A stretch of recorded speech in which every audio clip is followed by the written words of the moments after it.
medals at the Olympics and things like Yeah, that. So it's quite a popular sport Okay. for all ages, actually. And why? So is that why you were kind of intrigued on doing that sport because of the No, history? I just like it. I like going down the river. It's very pleasant on the river. I like the camaraderie in the boat. You know, there's 8 of us. We have to be very synchronized. Yeah. And it's, you know, it's nice where I am in Bristol. It's almost like being in the countryside. It's just fun. You know.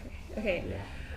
Moving on to the next question, how is public space used, like parks and stuff like that? Do people tend to hang out in the streets, or are they like kind of like closed up and they don't really do anything? Like, I would say young people particularly congregate in the park sometimes. There's a park near where I used to live called St Andrew's Park, and if it was a lovely day, you'd have many young people would go there and they'd have barbecues and they'd just hang out and kick a football around or whatever. And I would say public parks in this country are very important to our lives, and people really use them, and they congregate. People like that here, yeah. Which is great because we don't really get to see, we don't see that a lot in Malaysia. Yeah. So like, especially when we came here, we saw a lot of people just, you know, kicking like footballs around and stuff like that, which is really interesting. Yeah. Are there many events held outside, like concerts? Especially in Bristol. You know, we have quite a few festivals during the summertime. We have a balloon festival. There's the Harbourside Festival. We have open air theatre. People screen films. Yeah, not a lot, but there are festivals where that kind of thing happens. People will screen open air films here, although it's done on a very ad hoc basis. People gather in the parks. There's quite a lot of outdoor music. We had this weekend was Veg Fest. I'm a vegetarian. That was a festival of vegetarian and vegan food. You know, we have a lot in Bristol. Bristol's very lively from that point of view. Yeah. And why do you think that is? Like, why in Bristol everybody likes to do it I outside? don't know what it is about Bristol. It's not that people don't do it in the rest of the UK, but Bristol just has a very communal atmosphere. There's something about Bristol. Yeah. And do you enjoy those kind of events that are held in public spaces? Yeah, I don't usually like to spend too long there, but I like to dip in and out of those things, yeah. Is there any particular event or something that's really memorable to you that's happened in public space? I don't think anything really particular comes to mind. I just generally like seeing bands play in the open. I think that's the main thing I go to. Interesting. Yeah. Okay. So the next question is about bank holidays. How would you normally celebrate a typical bank holiday? Well, so yesterday was a bank holiday and I was working because I had to work. Really? Yeah. Okay. But I took Saturday and Sunday really easy and didn't do any work because I knew I was going to have to work on Monday. People will sometimes people will go away for a long weekend, go to the countryside, go walking, or just go on a city trip. People like to go on trips. Okay, while there's a bank holiday. Yeah, while there's a bank holiday, because you have that little bit of extra time. And you've got more time to do something. And is it bank holidays have like in each season? Is that correct? They're distributed a little bit randomly around the year. I mean, so there's one at the beginning of May and there's one at the end of May, but then the next one is not until August, I don't think. Okay. So they're divided up rather randomly. It just depends on. There are some historic reasons for them, like there's the May Day bank holiday, and that's an old rite of spring.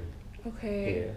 And what would you normally do in that? We don't really distinguish. You don't think, oh, I'll do that on that bank holiday and something else on another bank holiday. It's just another bank holiday. Okay. Yeah. So. Okay. So is it like, so most people just, you know, go to different parts of the UK or wherever? Like maybe not very far. You might just go out just for a little day trip, not very far. Okay. Okay. We wanted to go on a picnic yesterday, but the weather wasn't great. So All right. Okay. The last question is: what are the cultural attitudes towards aging and the elderly? Well, I have one thing I'd say very interesting about that. So I'm married to a Kenyan woman. Ooh, interesting. And she swears that she doesn't want to grow old in this country. Why? Because she thinks we don't treat the elderly very well. Whereas in Kenya, because they still have very strong extended families, you are looked after by all your relatives and you're respected by all your relatives. And I think that's much less so.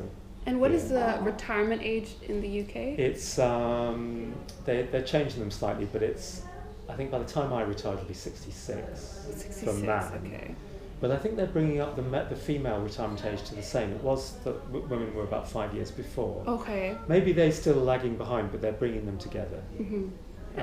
So there's a lot of consciousness of the cost of looking after people growing, living longer and longer. So there's a lot of consciousness about the cost of that. And do a lot of the elderly kind of work like until that time? Like, do you see a lot of people working at a very old age? Some people will take early retirement, but the vast majority of people do work till retirement age, and some people work beyond, of course. Really? Yeah. Okay. And what kind of jobs do they do? Well, so I think I will work beyond my retirement age, and I will still be an independent doing the things that I do, because I can't really imagine not doing it. Yeah. Other people do, they start driving a taxi, or they act as an advisor in a DIY shop. Okay. There's lots of things people do. Okay. Yeah. So families don't really take care. Like, do people normally not ship them off, but do they bring them off to like retirement homes and stuff like that? There's a lot of that's what happens a lot. So my mother, who's now departed, she had quite severe dementia. There's no way she could be looked after outside a home. So she went to her home. Nobody likes doing it, but it's just the reality. If you haven't got someone else at home, plenty of support at home to look after somebody. There's not much you can do.